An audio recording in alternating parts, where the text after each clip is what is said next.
So guys, nagka-problema tayo dito sa brake natin. Pag nagbi-brake ako guys ay parang kabayo. Ganun no. Tapos maingay. So ngayon titingnan natin kung anong nangyari dito sa loob. So sa pagbubukas naman ito guys, madali lang naman.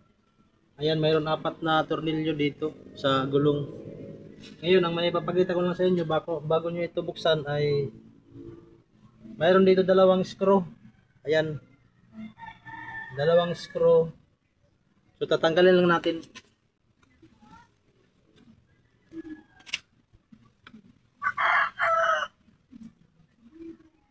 Yan guys.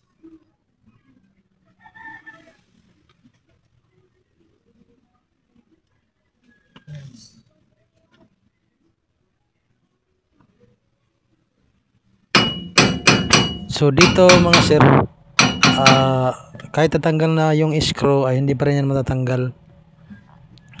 So gumamit tayo ng martilyo mga boss. Pukpukin lang natin sa gilid, tapos dahan-dahan lang mga boss kasi baka mabasag yung brake drum. So madaling mabasag yan. So ayan, ang gagawin natin mga boss ay pagkatapos pukpukin sa gilid, so pukpukin lang muna dito pukpukin sa gilid, natin yung sintro. Kasi hindi yan matatanggal basta-basta kung hindi natin pupukpukin. Ayan yung tinuturo ko, yung sintro. Hindi yan basta-basta matatanggal kung hindi mo pupukpukin dyan sa sintro ng sa may axle. Yan, puppukin mo lang boss. Huwag kayong matakot na puppukin kasi dyan talaga yan pinupukpok para lumabas yung brake drum. Wala, natipak man. So ito pala yung nangyari, natanggal na yung kanyang brake shoe. So ayan. So ang gagawin dito, papalitan na lang. Papalitan na lang. So pira na naman to. So ngayon mga boss ay tatanggalin natin yung brake shoe. So siyempre tatanggalin muna natin yung pin ng clip para matanggal natin yung brake shoe. So mayroon yan 2 pin mga boss.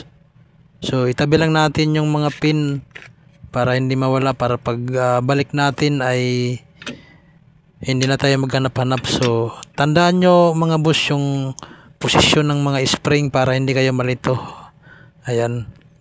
So kung i-advise ko sa inyo, kung bago nyo tanggalin, picturean nyo muna kung saan banda yung mga spring yan, kung anong forma ng mga tinanggal nyo, kung saan yan nakalagay para hindi kayo malito pagbalik kung sakasakali magdi-DIY kayo mga boss. Yun lang ang tips ko sa inyo mga boss, para hindi kayo malito sa pagbabalik. So anyways mga boss, sa pagbabalik nito ay ituturo ko rin naman sa inyo kung paano ikabit yung mga spring. So pinapabomba natin yung brake pedal para malaman natin kung mayroon bang tagas, malaman natin kung mayroon bang lumalabas na brake fluid galing sa kanyang brake cylinder. So ayan.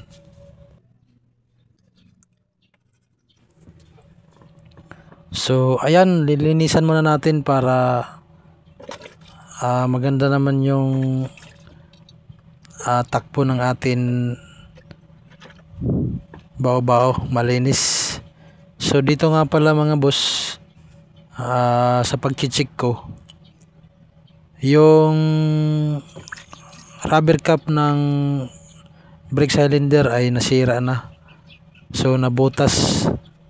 Kaya ko kanina yon pinaapakan yung brake, pinabomba para malaman ko kung mayroon bang tumatagas. So sad to say, kailangan ko magpalit ng rubber cap. So isang rubber cap lang naman yung papalitan, pero mga boss, wala naman binibenta na ipaisa-isa. Ano talaga yun boss, mga sheet talaga yun. Kaya sheet ang atin bibilhin. So yung iba itatabi lang natin para sa susunod pag nasira mayroon tayong pamalit. So dito linis-linis muna tayo mga boss para maganda naman tingnan. Pagbalik natin malinis na. So ayan.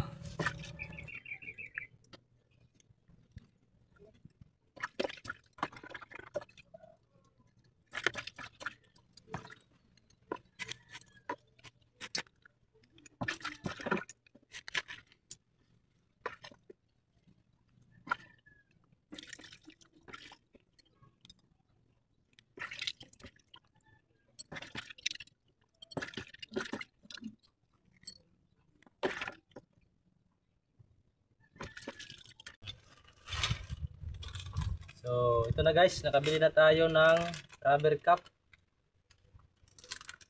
Sa TBS na rubber cup, 250 ang presyo nito. Ayan, May guba na dito. 250.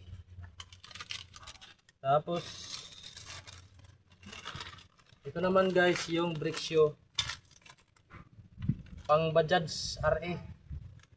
Ayan. So, pwede ito guys kung masikip. Mag-grind na lang tayo kasi walang binibinta dito na pang TBS. Pero mas maganda kung may pang TBS talaga, yung talagang bilhin niyo. Ngayon dahil wala tayong mabili na TBS na brake shoe, so ito yung atin binili. So pwede naman siyang ikabit. Mag-adjust na lang tayo or mag-grind tayo kung masikip. So ikakabit na natin ito guys. Ito nga pala ay ang presyo nga pala nito ay 450. 450. So ayan guys, kabit natin. Ang sa TBS hindi ko lang alam kung magkano. Mura, pero din.